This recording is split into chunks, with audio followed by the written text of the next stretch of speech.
Welcome to Quiet Psychology.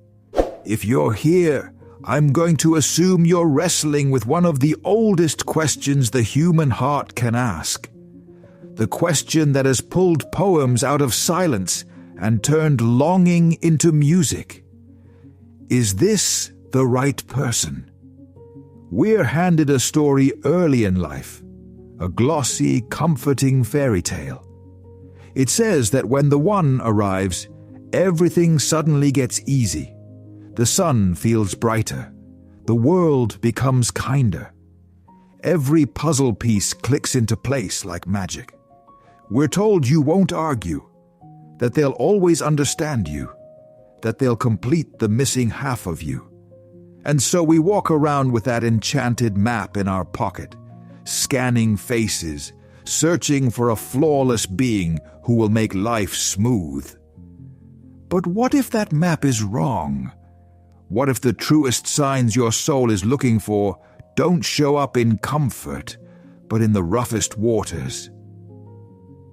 Today, we're going to set the rose-colored glasses down and look at the deeper, shaking, transforming truth behind the idea of a soulmate.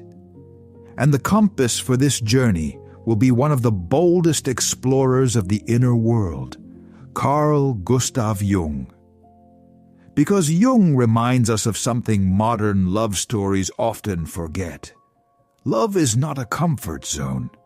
Love is a growth zone. Shallow answers cannot soothe a deep longing, because the longing isn't really about disappearing into someone else. It's about finding yourself more fully in the mirror of another human being.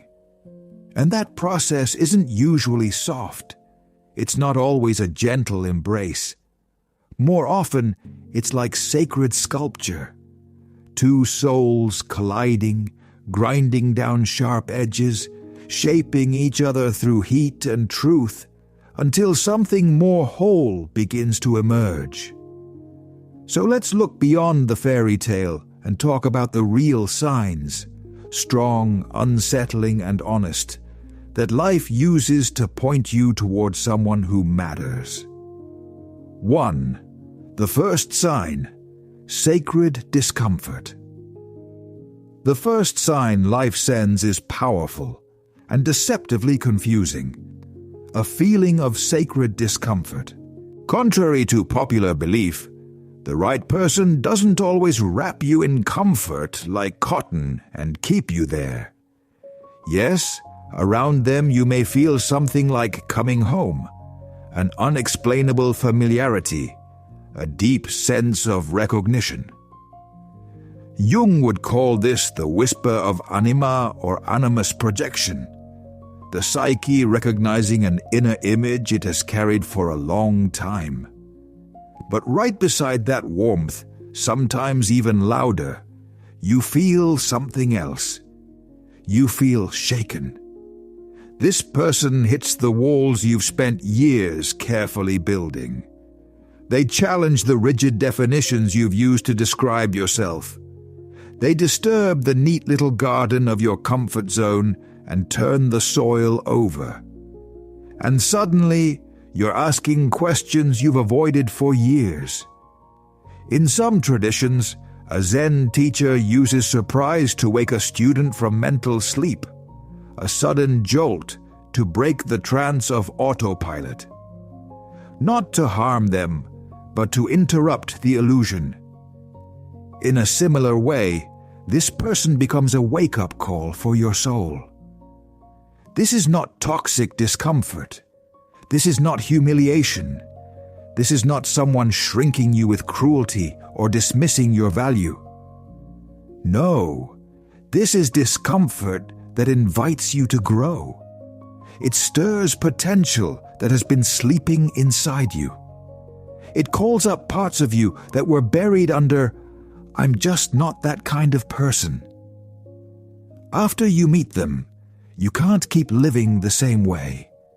They awaken the poet in you, or the artist, or the traveler, or the brave, rebellious part of you that you've kept quiet because it didn't fit the life you built. Meeting them is like dropping a stone into a still lake. The surface ripples, the reflection distorts. But something else happens too. The forgotten treasures at the bottom begin to move. So if someone in your life brings you not only peace, but also a strange, sweet unrest, if their presence pushes you to take steps you never dared to take, to ask questions you never let yourself ask, that may be one of the strongest signs your soul can receive. They didn't come to lull you to sleep. They came to wake you up. 2. The second sign, a safe harbor for your shadow. The second sign is deeper, harder, and far more real than any fairy tale. We're taught that the right person falls in love with our brightest version, our best behavior, our polished smile, our admirable qualities. And yes, the ego loves that story. But it's not the whole truth of the soul. Here is the real sign. The right person is often the first person with whom your shadow can appear and still feel safe. Jung's concept of the shadow is not just badness. It's everything in you that was rejected, denied, or pushed out of awareness because it wasn't approved by family, culture, or your own self-image. Inside every human being is something unflattering we don't like to admit exists. Uncontrolled anger, razor-edged jealousy, a deep sense of inadequacy, secret selfishness, the craving to be chosen, admired, or superior. And many of us spend years locking that part of ourselves in a mental basement, slamming the door, and putting a sign on it that says, "I'm not that kind of person." Then someone comes along. And one day, during an argument, during a moment of stress, during a moment of vulnerability, that basement door cracks open. The shadow steps out. And that is the fate moment of a relationship. In an ordinary relationship, both people panic. They run. They blame. They shut down. They disappear behind masks. But in the right relationship, something different happens. The person doesn't run. They don't look at your shadow with disgust. They look with curiosity, sometimes even with compassion. Not because they're naive, but because they recognize the shadow. They've met their own. And your darkness becomes a mirror for their darkness too. What does that mean? It means, I see this part of you, and I'm still here. There are few feelings more freeing than that. Not being loved in spite of yourself, but being loved with yourself, your whole self. The polished parts and the messy parts, the admirable parts and the embarrassing parts, the saint and the monster. So if someone has seen you at your most flawed, your most insecure, your most unguarded, and instead of stepping back, they stepped closer. If being with them makes you brave enough to take off the perfect mask, that is not a fairy tale. That is a rarer, deeper kind of magic. It's the sign that two souls are beginning to heal, not by pretending the shadow doesn't exist, but by letting it breathe in the light without punishment. 3. The third sign, the sacred union of two separate paths. The third sign is wiser, more mature, and it directly contradicts what pop culture sells as romance. Movies and social media often describe soulmates like conjoined twins, always together, doing everything together, unable to breathe without each other. It sounds romantic. But through Jung's lens, it's not romance. It's drowning. It's losing yourself.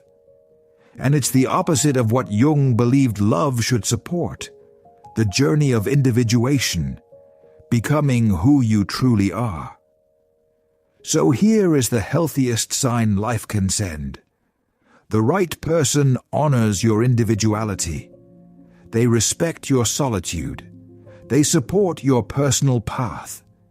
They don't try to turn you into a copy of them. They don't treat your dreams like accessories to their own. They don't punish you for having a life outside the relationship. They respect your ability to exist without them. In fact, they encourage it. There's an idea often attributed to the poet Rainer Maria Rilke that love is two solitudes protecting, bordering, and greeting each other. Picture this. Two massive trees grow side by side in a forest. Their roots may touch deep underground. They may support each other in storms, but their trunks are separate. Each one reaches for the sky in its own way.